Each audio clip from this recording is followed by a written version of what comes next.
If you're in need of additional prayer time this morning, our prayer room provides a quiet space for personal reflection. Prayer ministers are also available if you would like someone to pray with you.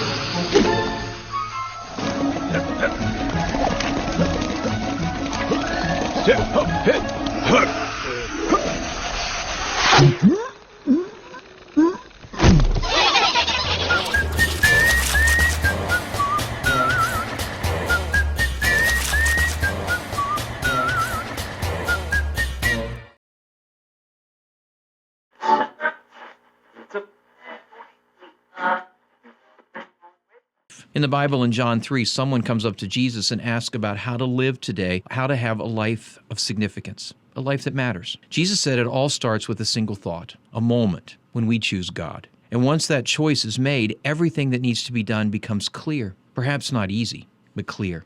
May you this day focus on the importance of choosing God.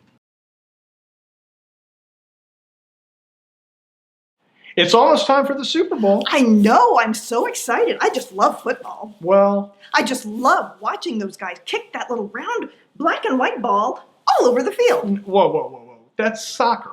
No, that's football. They're kicking the ball with their foot, aren't they? Well, yes, but never mind. This Super Bowl is not about sports anyway. It's about soup and other canned foods. Oh. Do we kick the cans around the field? No. We are going to kick them around the narthex. Collect them in the narthex. You're confusing me. Okay, the kids' community is collecting cans of soup and other foods for our food pantry from now through February 1st. All donated food will go to the food pantry. Okay, well that sounds good. Yeah, it is. And if we meet the goal of 1,000 cans, our church leaders have agreed to let the kids cover them in pea soup slime. Ooh. That sounds... Just say it sounds like fun, Gracie. That sounds like fun, Gracie. Indeed it does. So start bringing in those cans of food for the Super Bowl showdown. And when we get to 1,000, let the slime begin. Yeah. No, there is a game called Kick the Can. We're done here. If you like the sound of music, the hills are alive. Not that sound of music, the sound of music we hear in our church. Oh. As I was saying, if you like the sound of music in our church, you should volunteer to become a sound tech. Training is provided and you will get to know all about... Getting to know you. You will get to know all about our sound system and what it takes to make it all work.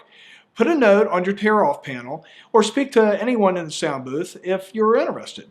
Sometimes it's an uphill battle. Climb every mountain. But it is so worth it to hear the beautiful music our church makes.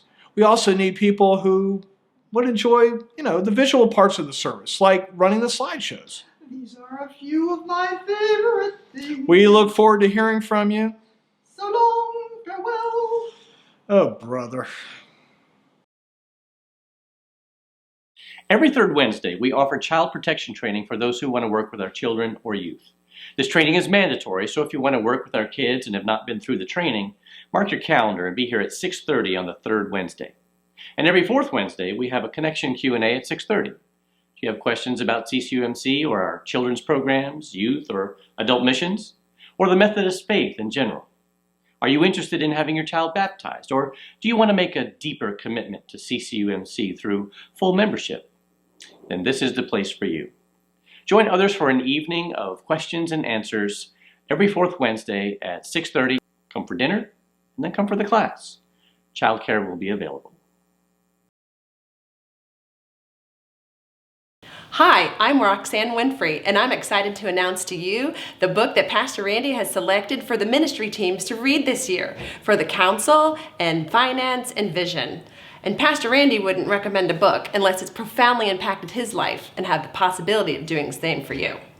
The story is an epic masterpiece of a man overcoming unbelievable obstacles to do what God wanted him to do in his community.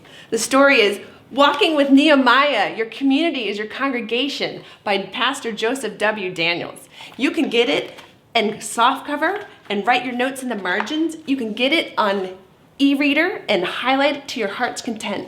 The important thing is get it and join the conversation. Oh, the joy you're going to have in reading this book.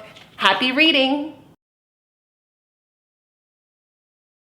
Our week of hosting the homeless is now over, and it's time to evaluate how things went at the post-winter shelter meeting on January 26th at 7 p.m. All team leaders should plan to attend, and any interested participants are welcome to come also. Please bring an overview of your duties as well as your thoughts on lessons learned and suggestions for improvements. We are going to put together a guidebook for next year to make it go even better. That's January 26th at 7 p.m. Today is our soup luncheon over in the Family Life Center, so if your tummy is rumbling, head on over there at 12:30 and join us for homemade soup, bread, and dessert served by our youth. We will also find out if there's a pot of pea soup slime waiting for our leaders who promised they would let the kids slime them if we reached our goal of 1,000 cans of food in the Super Bowl food drive. So come on over at 12:30 today and join the fun. We know you're anxious to start filling out tax forms and all that good stuff, so year-end giving statements will be mailed by the end of the month. If you have any questions or don't receive one, please contact the church office. Our week of the winter shelter program has ended, and we'd like to take this time to thank all the volunteers for all their efforts and all the good things that we were able to do for all of our guests. Yeah, we had volunteers that brought in breakfast casseroles. We had the Girl Scouts that made the lunches every day. We had people that came in and cleaned the bathrooms. We had people that served a different group, made dinner every night, and we couldn't have done it without all the help of all those volunteers. See, there I go. And our guests just appreciated everything so much. They don't have meals like we have meals anywhere else, and we treated them with dignity and respect. And they especially liked the showers. And the haircuts. And the haircuts, yes. Yeah. And we also wanted to tell you that we didn't expect it, but we received cards back from the folks that stayed with us. And I just wanted to read one of the thank yous that came through. It said, "May the blessing of God be upon all. Love, Reverend Barbara Otter. P.S. Thanks for letting me use my outside voice."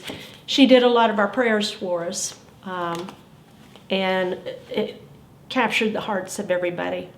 Mm-hmm. And also one that said, "Thanks so much for caring so much." And so we just wanted to thank everybody, take this moment where we could reach out to everybody and thank you all for making that week possible for our guests that came. And we hope you'll do it again next year.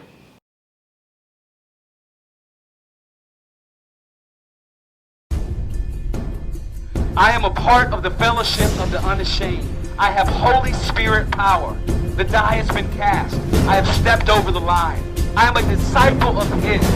I won't look back, let up, slow down, back away, or be still. My past is redeemed. I'm finished with low living, sight walking, smooth deeds, colorless dreams, tame visions, mundane talking, and dwarf goals. I don't have to be right, first, top, recognized, praised, regarded, or rewarded. I now live by faith, lean on His presence, walk by patience, live by prayer, and labor by power. My faith is set, my gait is fast, my goal is heaven. My road is narrow, my companions few, my guide reliable, my mission clear. I cannot be bought, compromised, detoured, lured away, turned back, or delayed. I will not flinch in the face of sacrifice, hesitate in the presence of the adversary, or negotiate at the table of the enemy. I won't give up, shut up, let up, until I have stayed up, stored up, prayed up, paid up, preached up for the cause of Christ. I am a disciple of Jesus.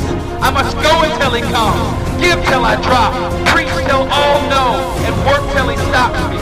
And when He comes for His own, He will have no problems recognizing me. My banner will be clear.